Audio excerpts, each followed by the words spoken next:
Assalamualaikum warahmatullahi wabarakatuh. Waalaikumsalam warahmatullahi wabarakatuh. Alhamdulillahi rabbil alamin wa bihi nasta'in ala umuri dunya waddin. Wassalatu wassalamu ala asrafil anbiya'i wal mursalin, amma ba'd. Qala Allah ta'ala fil Qur'anil Karim, a'udzu billahi minasyaitonir rajim. Bismillahirrahmanirrahim. Wa in ta'azzana rabbukum la in syakartum la azidannakum wa la in kafartum inna adzabi lasyadid. Faqala aidan rabbi shrah li sadri wa yassir li amri wahlul 'uqdatam min lisani yafqahu qawli. Hadirin, sama-sama mari kita haturkan puji bersyukur kita kehadiran Allah Subhanahu wa taala yang telah memberikan kita beribu-ribu macam nikmat, di antaranya nikmat iman, nikmat Islam, nikmat sehat wal afiyah, sehingga kita dapat berkumpul bermuajahah setelah kita sama-sama melaksanakan salat zuhur berjamaah. Mudah-mudahan apa yang kita kerjakan dari amal ibadah pada hari kita ini diterima oleh Allah Subhanahu wa taala. Kemudian selawat bertangkaikan salam semoga selalu tercurahkan kepada junjungan Nabi besar kita Nabi Muhammad sallallahu alaihi wasallam, pada keluarganya, para sahabatnya, juga semoga sampai kepada kita selaku umatnya. Nah, pada pertemuan kemarin terakhir kita membahas tentang apa fardu-fardunya salat. Nah, di antaranya apa, ada 17 yang fardu di dalam salat itu. Yang pertama niat, yang kedua takbiratul ihram. Tapi takbiratul ihram itu juga dibarengi langsung dengan niat. Niat tempatnya fi qalb, mahalul qalbi, tempatnya di hati. Jadi ketika kita takbir Allahu Akbar, takbiratul ihram, di hati kita niat salat yang 5 waktu. Itu udah 2 tuh. Yang ketiga apa? Qiyamu ala qadiri. Wajib bagi orang yang mampu untuk berdiri, dia salat berdiri dalam salat 5 waktunya. Kemudian setelah niat takbiratul ihram, kemudian berdiri bagi yang mampu untuk salat yang wajib, kemudian masuk kepada rukun fi'li atau rukun qauliyahnya yang wajib. Yang keempat itu membaca suratul Fatihah. Nah, kemudian juga di dalam salat itu yang namanya ada tumaninah. Tumaninah yang pertama itu adanya di i'tidal. Ketika kita i'tidal, ruku, tumaninah, ruku itu. Tapi pengertian apa tumaninah itu, Pak? Berhenti sejenak, syukuran, bacaan subhanallah gitu. Tapi banyak orang yang mengartikan tumaninah itu gini, jadi kita berhenti dulu baru kita bacaan yang sunnah. Itu bukan begitu ya. Maksudnya tumaninah itu adalah suatu rukun yang wajib. Sedangkan pembacaan kayak tasbih subhana rabbil azim wa bihamdi itu sunnah gitu. Sehingga ketika kita ruku kemudian kita membaca subhana rabbil azim wa bihamdi, ketika kita enggak berhenti dulu, itu sama aja udah tumaninah gitu. Jadi jangan diartikan tumaninah itu harus ketika ruku berhenti dulu sejenak kemudian baru baca gitu.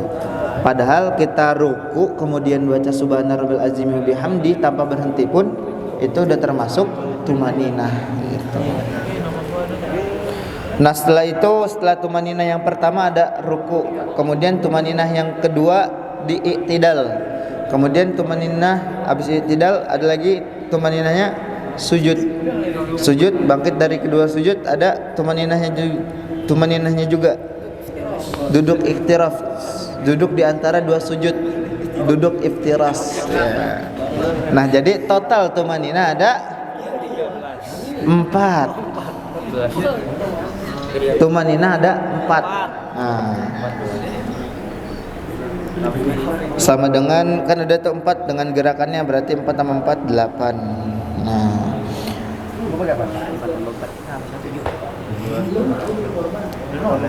Nah, kemudian di sini diinformasikan atau dari pengarang bahwasanya duduk tasyahudul awal adalah sunnah muakkadah. Sunnah muakkadah itu apa? Sunnah yang harus gitu, sehingga ketika kita lupa akan sunnah tersebut, kita diwajibkan dalam sholat itu, kita kalau lupa itu harus sujud sahwi gitu. Sama kayak kalau kita lupa kunut, kalau subuh ada bacaan kunut, doa kunut. Nah kalau kita lupa itu sendiri, kita lupa membaca doa kunut, maka kita diserukan untuk sujud sahwi, sujud yang lupa. Nah kemudian ada apa lagi yang wajib setelah duduk di tasyahudul awal itu kan sunnah muakkadah, tapi yang wajib itu adalah tasyahudul akhir. Tasyahudulnya akhirnya adalah wajib.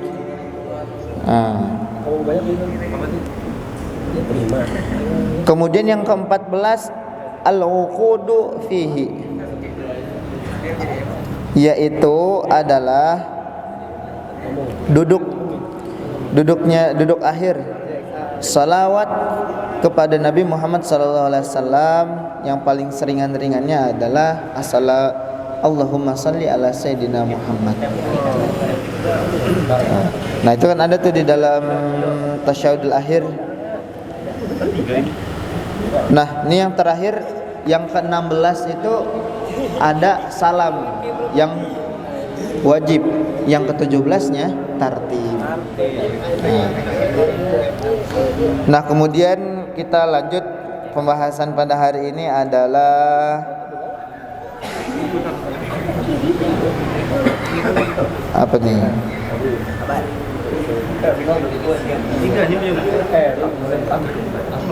Waktu mengangkat tangan.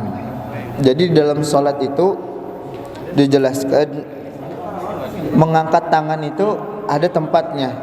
Takbir ya, mengangkat tangan ketika takbir itu ada tempatnya. Yusannu raf'ul yadaini fi arba'ati mawadi. Bahwasanya fasal disunahkan mengangkat dua tangan di 4 tempat gitu. Jadi ketika sholat itu mengangkat tangan itu enggak setiap habis sujud kita Allahu Akbar itu mengangkat tangan. Kalau kita ngangkat tangan sama aja kita menambah gerakan rukun fi'il dalam sholat gitu. Makruh. Kalau setelah ruku ya nih, makanya jelasin di sini nih. Di mana 4 tempat tersebut? Yusannu raf'ul yadaini fi arba'ati mawadi inda takbiratul ihram. Nah, itu disunahkan itu pertama kali dalam rukun takbiratul ihram itu disunahkan untuk mengangkat tangan. Allahu Akbar. 1 tempat pertama takbiratul ihram. Yang kedua indar ruku, ketika kita mau ruku kita angkat tangan lagi. Allahu Akbar, angkat tuh tangan. Ada pertama takbiratul ihram, yang kedua mengangkat tangan ketika mau kita ruku. Ketika kita mau ruku nih, Allahu Akbar, angkat tangan. Itu tempat yang kedua. Dan tempat yang ketiga at-tahmulu bi ra'sihi, yaitu ketika meletakkan kepalanya. Salah ini.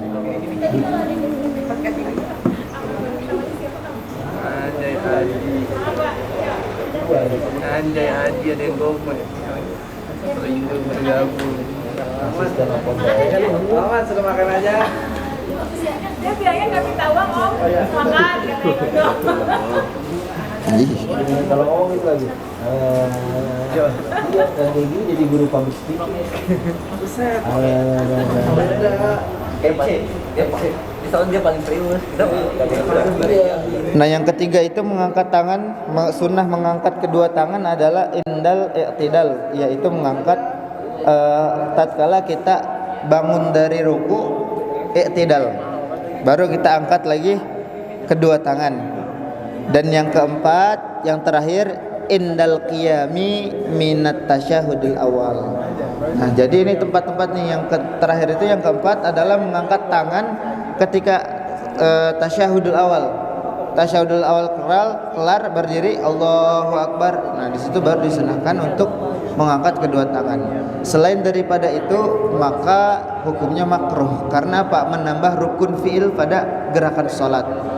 Nah, kenapa? Bahkan bisa membatalkan salat tersebut ketika kita menambah rukun fi'il.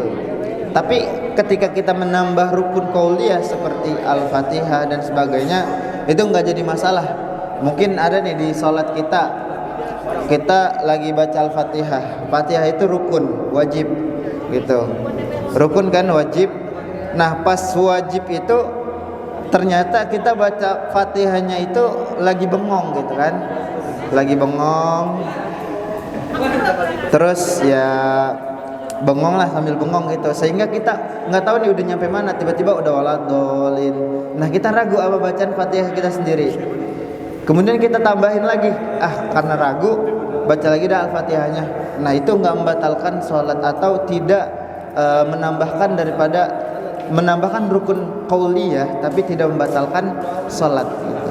Tapi contohnya kalau kita nambahin rukun fi'liyah, rukun yang gerakan, kayak misalkan kita baca Subhana rabbiyal azimi wa bihamdih. Nah, itu kita ada uzur, kaki kita sakit gitu, sambil kita nahanin kan pas kalau sujud kita kaki sakit di dengkul. Baru 2 kali nih baca Subhana rabbiyal azimi wa subhana rabbiyal a'la wa bihamdih, baru 2 kali ternyata kita udah enggak kuat dan kita bangun. Nah, tapi dalam hati kita pengen menyempurnakan yang tasbih ini biar supaya jadi 3 kali. Akhirnya sujud lagi, baca 1 kali Subhana rabbiyal a'la wa bihamdih, bangun lagi. Berarti dia sujudnya menambahkan gerakan fi'liyahnya. Nah, inilah yang membatalkan sholat, menambahkan gerakan rukun fi'liyah daripada sholat. Nah, Tambah 1 lagi. nambah dia tadi, nambah 1, sujudnya ditambahin sama dia. Gitu. Gitu. Jadi nggak apa-apa kalau misalkan udah bangun karena nggak kuat, karena bacaan Subhana rabbiyal a'la itu adalah sunnah untuk diucapkan, itu untuk dibaca, yang wajibnya tumaninah gitu. Ketika dia udah selesai duduk karena uzur dan sebagainya, ya udah nggak usah disempurnakan gitu. Udah segitu aja gitu. Jangan sujud lagi, jangan sujud 2 kali. Nah, itu. Nah, mungkin ini aja dari yang saya sampaikan gitu. Sekilas tentang apa? Tentang waktu mengangkat kedua tangan ketika sholat. Ada 4 pembagiannya gitu. Ya, mudah-mudahan apa yang saya sampaikan bermanfaat bagi kita semua, terlebih dari diri pribadi gitu, dan umumnya mungkin bisa diamalkan, diberitahu ke yang lain gitu. Karena masih banyak banget ketika kita sholat sujud, di setiap sujud berdiri itu pasti orang pada angkat tangan. Nah, padahal itu makruh karena menambahkan gerakan yang sunnahnya ketika bangun itu tatkala tasyahudul awal aja. Saya akhiri, wabillahi taufiq wal hidayah. Wassalamualaikum warahmatullahi wabarakatuh.